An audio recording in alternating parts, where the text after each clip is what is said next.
नमस्कार दोस्तों, this is C Ashwini Rastogi. This presentation is for budget 2021. Yesterday, Finance Minister Nirmala Sitharaman ji has presented budget in uh, Parliament. Basically, these are the important changes in direct taxes. So, 79 amendment is made in direct taxes. So, there is no change in your personal tax rate or corporate tax rate. Also, there is no change in surcharge or education cess. So, important amendment is return filing. So, in respect of partners or firm where the TP provision is applicable, the date extended for return filing is 30th November. Same way, revised return or belated return, the time period for filing return is reduced by 3 months. Now they can file up to 31st December only. After that, they can't file their return. Most of the people is having a intention to file return at the last moment or in the month of March. Now they not file due to this amendment. So if they don't file return by 31st December, they lose the opportunity to file income tax return. So important amendment in respect of defective return in section 139 section 9. The government is want to specify the cases where they will treat your income tax return as defective. One of the important amendment is in section 44AB, tax audit report. So at present, the provision is if your turnover is up to 5 crore and all 95% of your payment and receipt through the banking channel. So there is no tax audit required as per the 44AB. So this 5 crore is limit is announced to 10 crore. So now onwards from 1st April 2021, there will be no tax audit required if your turnover is up to 10 crore and your payment in cash or receipt do not exceed 5% of such receipt or such payment respectively. So what I now they have shifted responsibility from the auditor to assessee. If as a assessee is the turnover is less than 10 crore and they don't require a tax audit, they assess at their own whether their cash transaction is minimal less than 5%, they have to test check. They now our role is restricted not from the point of auditor. Now we are as consultant. Our responsibility is reduced, shift to the client. Now we can focus on our big client, not for a small client. Those turnover is less than 10 crore. So now CA role is as consultant, not as auditor in respect of small clients. So one of the important amendment for late payment of EPF, what happen is at present, employer contribution is made by the employer is after due date. So the expenses of employer contribution of EPF is allowed even though delay is 1 day or paid by the filing of ITR. So this amendment is due to the Supreme Court judgment. They said if your EPF contribution is delay, then the expenditure is not allowed under the income tax. So one of the amendment in section 44 ADA, presumptive taxation in respect of professionals. So they have excluded limited liability partnership from the definition of 44 ADA. This is if you are LLP, definitely you are making a books of account. Then why you are availing presumptive taxation? So most of the CA firm is LLP, so they not get benefit of 50% presumptive taxation as per section 44 ADA. They have to maintain books of account. They are already maintain books of account. They should get audited. So one of the change in ULIP, if you are making contribution in ULIP more than 2.5 lakh, then the premium, the interest income on that, it will be taxable at the time of maturity. One of the change in section 43 CA and in section 56 subsection 210. What is that? If you are selling a residential property and the circle rate of that property is exceed your sale consideration, what is happening at present, they will treat it as notional income in section 56 to 10 in the income from other sources. So after coming this amendment, they have enhanced the limit of 10% delta to 20%. So if suppose you are selling property at 1 crore and the circle rate is 1.20, so 20% delta is allowed. You can sell. No notional income is added back in income from other sources. So one of the amendment in respect of goodwill. So now they are due to Supreme Court judgment, they excluded goodwill from the block up asset since it is a not depreciable asset. Although goodwill, self-generated goodwill for which there will be no depreciation is allowed. But in case of merger, some goodwill is purchased due to payment of purchase consideration. So this will be treated as goodwill and on which depreciation previously is allowed 25%. So now onwards they are excluded from the block of asset, and if you are after selling, this will be not treated as short-term capital gain. It will be treated as normally. So in respect of partners dissolution, if they receive anything from the firm, it will be taxable in their personal capacity. So MAT in respect of section 115 JB, some income in respect of APA and secondary adjustment, this will be treatment from the international taxation point of view also. Corpus donation. Corpus donation, what is happening? They receive corporate donation. The government want to say they have to invest, deposit in bank as specified in section 11 subsection 5. So one of the amendment in section 80 IBA in respect of portable housing project, they have extended one more year. So they will get deduction, 100% deduction. Also, they have included rental housing in the portable housing scheme. So important amendment is in respect of startup. In respect of startup, they have given one more year to startup. Now they can also incorporate in their company. The time limit is extended till 31st March 2022. So even though they can corresponding changes in section 54 GB also, I meant to extend the date of investment in eligible startup for date of transfer is extended to one more year. So first time home buyer, presently they are getting deduction in section 80 EEA. Now 1 year is also extended. If their loan is sectioned up to 31st March 2022, they will get exemption and deduction in section 80 EEA. TDS.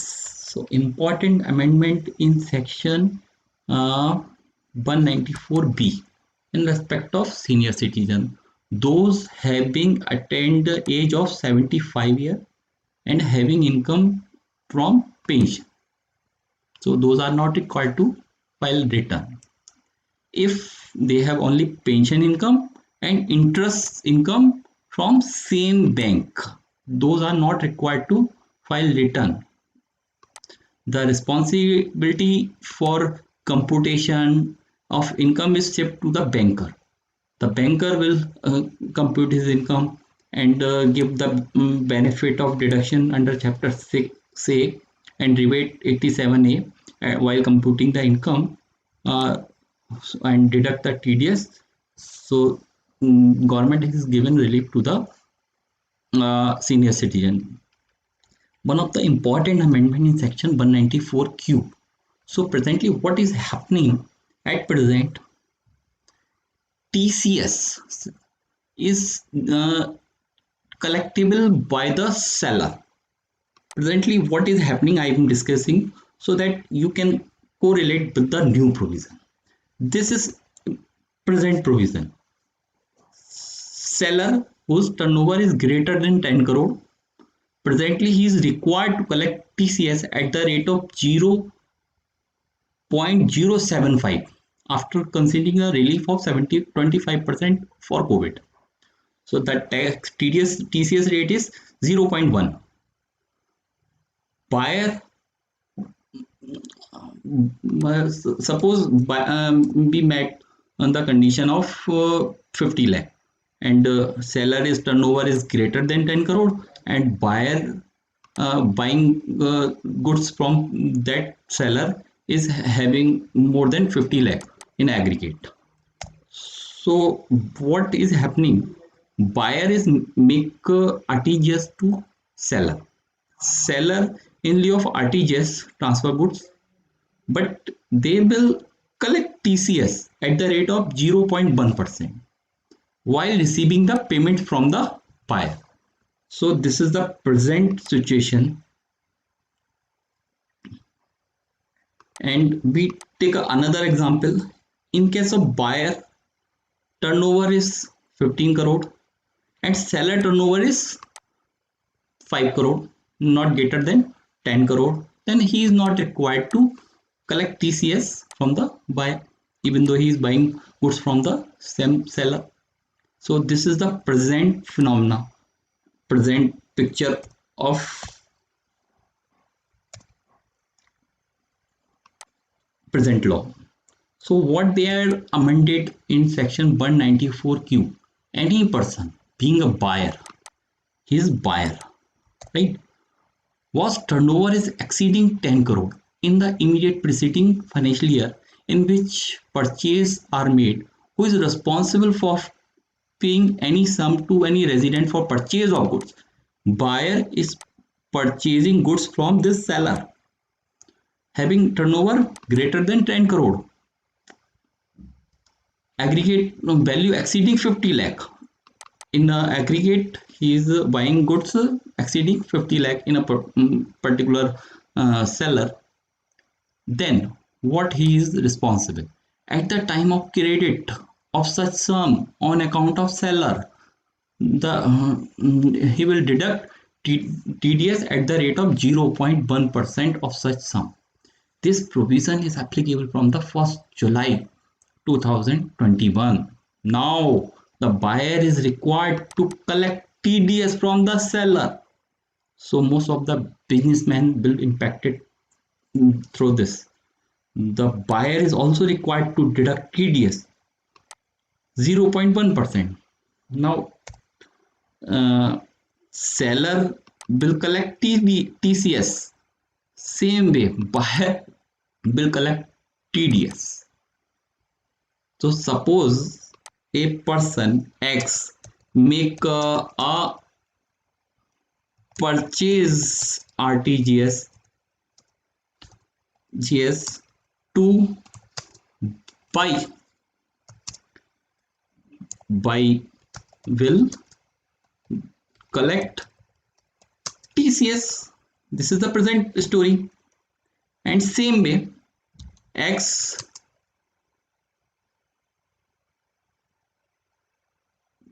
receive sales RTGS from A. A will deduct TDS.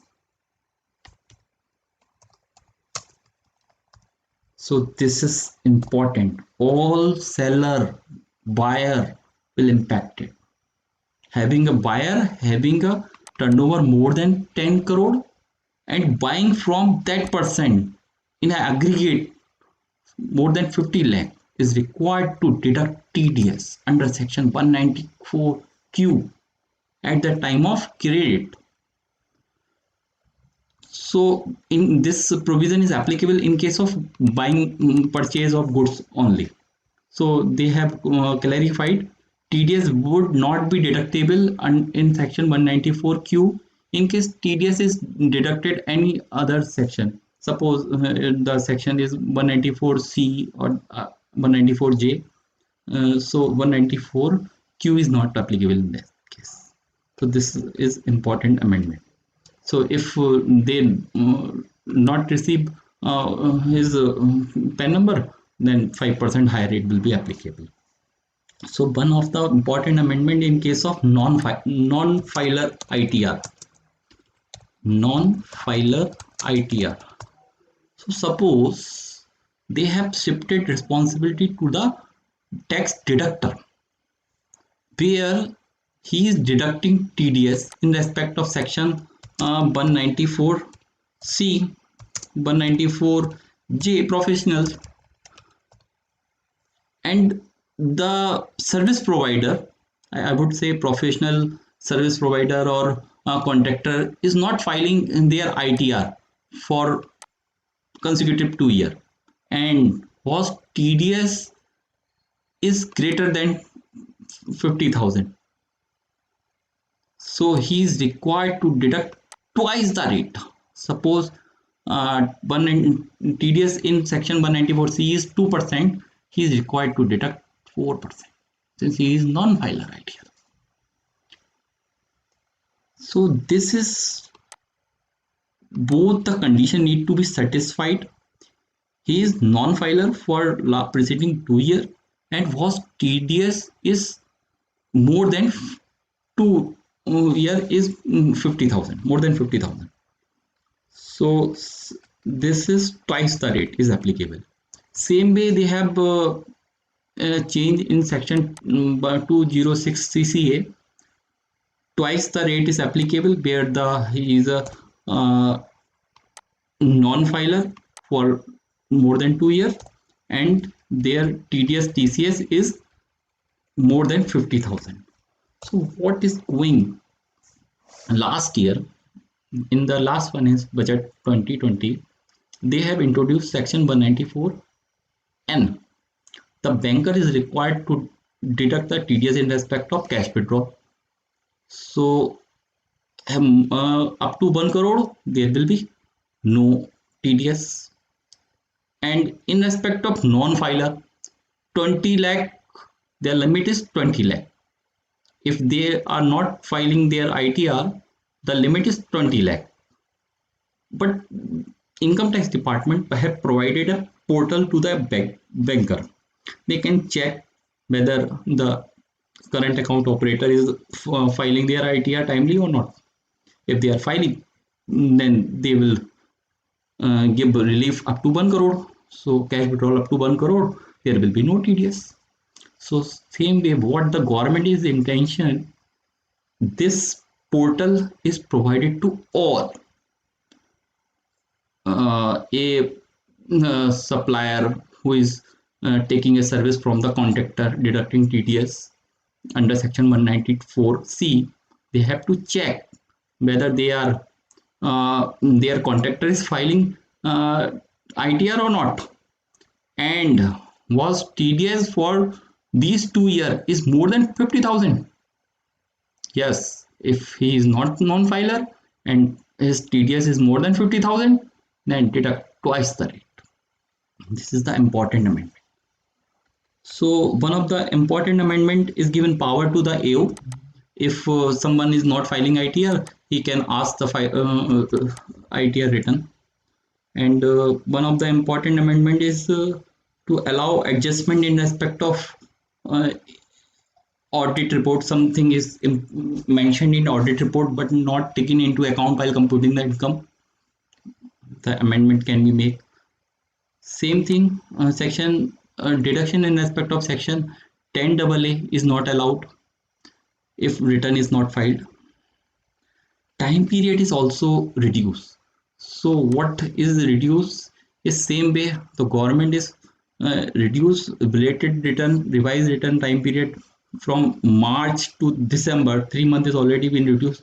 They corresponding reduce 1 year to 9 months for sending an intimation and sending a notice under section 143(2) from 6 months to 3 months. So presently the notice can be received up to September. Now they have to send by the June. Since they have 6 months, you have filed return in the month of by the last day December. So they have 6 months. So one of the new section is incorporated in section 148A.